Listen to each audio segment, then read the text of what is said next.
When you think of Thomas Edison, what comes to mind? The light bulb, the phonograph, a brilliant inventor who lit up the world. That's the story we've all been told. But what if I told you that behind the celebrated genius was a ruthless businessman, a master of propaganda, and a figure who wasn't afraid to crush his rivals to stay on top?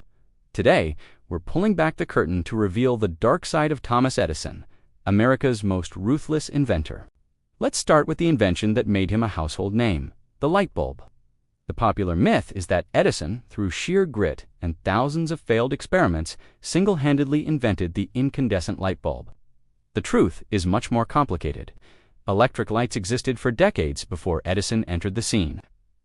Inventors like Humphrey Davy and Joseph Swan had already created working prototypes. Swan even had a long-lasting incandescent lamp patented in Britain a year before Edison filed his own patent. So, what did Edison do? He didn't invent the first light bulb. He perfected it. More accurately, he and his team of researchers, the brilliant minds at his famous Menlo Park invention factory, developed a commercially viable, long-lasting, and affordable bulb. This was a monumental achievement, no doubt. But where Edison's ruthlessness shines is in how he handled his competitors. When Joseph Swan's light bulbs started gaining traction, Edison didn't hesitate. He sued Swan for patent infringement in the UK. The British courts, however, sided with Swan, recognizing his prior work. Faced with a loss, Edison changed his strategy. In a classic "if you can't beat them, join them" move, he merged with Swan's company to form Edison in Britain, effectively absorbing his rival and taking control of the UK market. He presented himself as the sole inventor while quietly profiting from the work of the man he tried to sue into oblivion. Edison's invention factory at Menlo Park is often hailed as a cradle of innovation, and it was.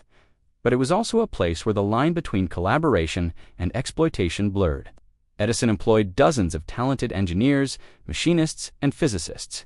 These muckers, as he called them, did much of the hands-on work, experimenting and building prototypes. Yet, Edison's name went on over 1,000 patents, while many of his employees received little to no public credit. He was the master of the factory, and he made sure the world knew it.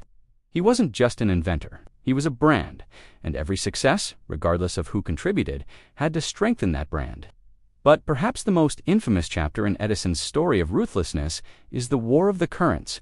This was a brutal public relations and business battle waged against his former employee and brilliant rival, Nikola Tesla, and his backer, George Westinghouse. The fight was over which electrical standard would power America: Edison's direct current, or DC, versus Tesla's alternating current, or AC. Edison had invested heavily in DC infrastructure. It was his system, his baby. The problem was, DC had serious limitations. It couldn't travel long distances without losing power, requiring power plants to be built every square mile or so. Tesla's AC system was far more efficient and could transmit electricity over hundreds of miles with minimal loss. It was, by all technical measures, the superior system, seeing his empire threatened. Edison launched one of the most vicious smear campaigns in the history of technology.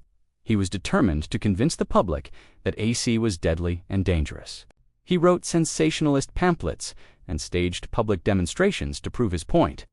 And these weren't just simple demonstrations, they were gruesome spectacles. Edison and his associates publicly electrocuted stray dogs, cats, and even horses using AC power to horrify onlookers. They wanted to associate the word alternating current with death. The campaign reached its horrifying peak with the development of the electric chair. When New York State was looking for a new, more humane method of execution to replace hanging, one of Edison's allies, Harold P. Brown, secretly worked to promote the use of Westinghouse's AC generators for the job.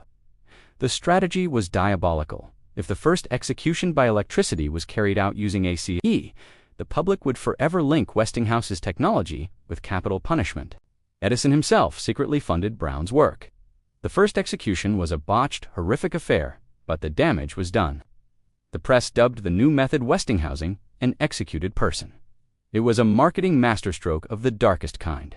Despite Edison's relentless and macabre campaign, he ultimately lost the War of the Currents. The technical and economic advantages of AC were simply too great to ignore. Westinghouse and Tesla won the contract to power the 1893 Chicago World's Fair and later the Niagara Falls hydroelectric project, cementing AC as the global standard for electricity. But Edison's willingness to go to such dark lengths reveals a man driven not just by innovation, but by a desperate need to win at all costs, even if it meant resorting to fear-mongering and animal cruelty. And then there's the story of motion pictures. Edison's kinetoscope was a groundbreaking device for viewing short films, but it was designed for individual viewing. Two French brothers, Auguste and Louis Lumière, developed the cinematography, a device that could both record and project films for a large audience. It was a huge leap forward. When the Lumière brothers offered to sell their technology to Edison, he arrogantly dismissed it, believing it was a passing fad and that the real money was in individual peep show machines. When he realized his mistake, he didn't innovate, he litigated. Edison's company, armed with a battery of patents, some of which were of questionable validity, formed the Motion Picture Patents Company, better known as the Trust. This group effectively created a monopoly over the film industry on the East Coast. They controlled everything from camera patents to film stock to distribution. If you wanted to make a movie, you had to pay them. If you didn't, the Trust would send enforcers thugs, essentially to smash your cameras and shut down your production. This tyrannical control is actually why the film industry moved west to a small, dusty town far from Edison's reach. Hollywood. The very existence of Hollywood is a testament to the filmmaker's desperation to escape Edison's ruthless grip. So, who was the real Thomas Edison? He was undeniably a visionary, a brilliant promoter, and a man whose work ethic was legendary. His contributions, and those of his lab, undeniably transformed modern life. But he was also a shrewd and cutthroat monopolist who understood that in the business of invention, controlling the narrative was just as important as controlling the technology. He used the press, the courts, and public fear as tools to demolish his competition. He took credit for the work of others and built an empire on a foundation of not just genius, but calculated ruthlessness. The story of Edison is a powerful reminder that history is rarely as simple as the stories we retold in school. The figures we place on pedestals are often far more complex and flawed than we imagine. Edison did help light up the world, but he also cast some very long and dark shadows in the process. Thanks for watching. If you found this look into the darker side of history interesting, make sure to like this video and subscribe to the channel for more stories that challenge what you think you know. See you next time.